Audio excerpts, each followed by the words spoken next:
नमस्कार, मैं हूं मदन सिंह और आप देख रहे हैं न्यूज बायोस्कोप। झारखंड विधानसभा के बजट सत्र का आज दूसरा दिन है और सदन की कार्रवाई आज 11 बजे से शुरू हुई। फिलहाल अभी ब्रेक हुआ है, लेकिन अब तक जो अपडेट है उसके साथ हम हाजिर हैं। झारखंड विधानसभा में आज कई विषयों को लेकर के हंगामा देखने को मिला।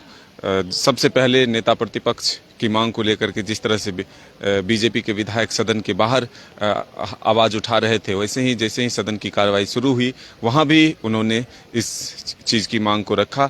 लेकिन स्पीकर के माध्यम से ये कहा गया कि ये काफ़ी लंबा मामला है, पुराना मामला है, इसलिए फिलहाल इस पर तुरंत कुछ कहना उचित नहीं है। इस पर सुनवाई चल रही है और पिछली बार भी आप लोगों के द्वारा इस विषय को उठाया गया था। हम भी इस पक्ष में हैं कि जल्द से जल्द इस मामले पर एक निष्कर्ष लिया जा सके, फैसला लिया जा सके।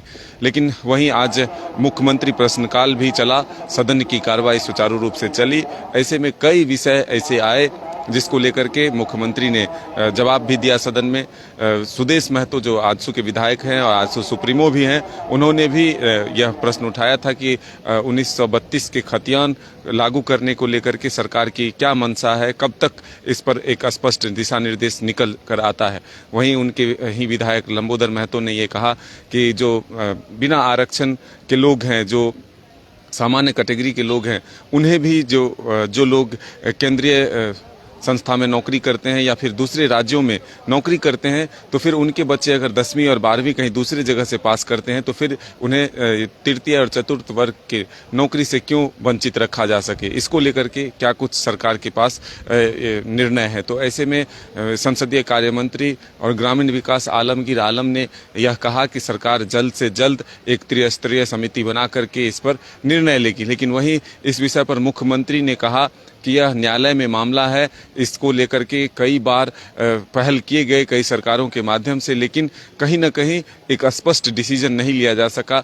ये राजनीति का केंद्र बिंदु भी झारखंड में रहा है, लेकिन हमारी सरकार जल्द से जल्द न्यायालय के फैसले को रीड करके फिर उसके बाद एक उचित निर्णय लेगी।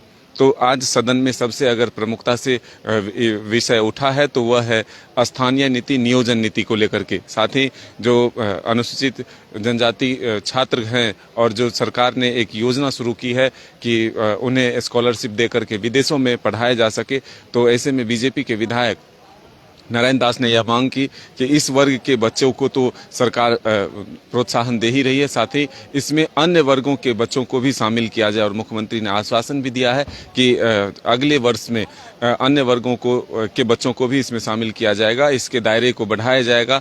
अनुसूचित जनजाति या अनुसूचित जाति के छात्रों की संख्या को भी बढ़ाया जा सकता है। तो हमारी सरकार ने पहल की है।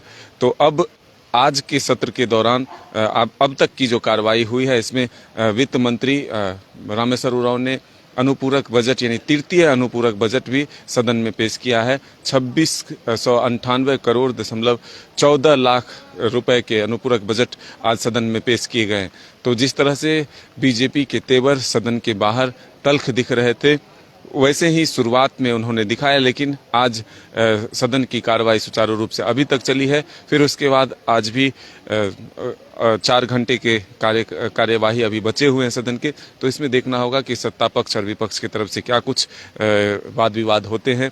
ऐसे में आज का जो दिन रहा उसमें मुख्यमंत्री प्रश्नकाल के माध्यम से कई विषयों पर मुख्यमंत्री ने जवाब दिए। विधायक जो विपक्ष के विधायक थे उनके जो सवाल थे उनका जवाब मुख्यमंत्री ने दिया। और सबसे महत्वपूर्ण 1932 के खतियान को लेकर के और स्थानीय नीति और नियोजन नीति को लेकर के आज के सदन की अब तक की कार्रवाई में रहा।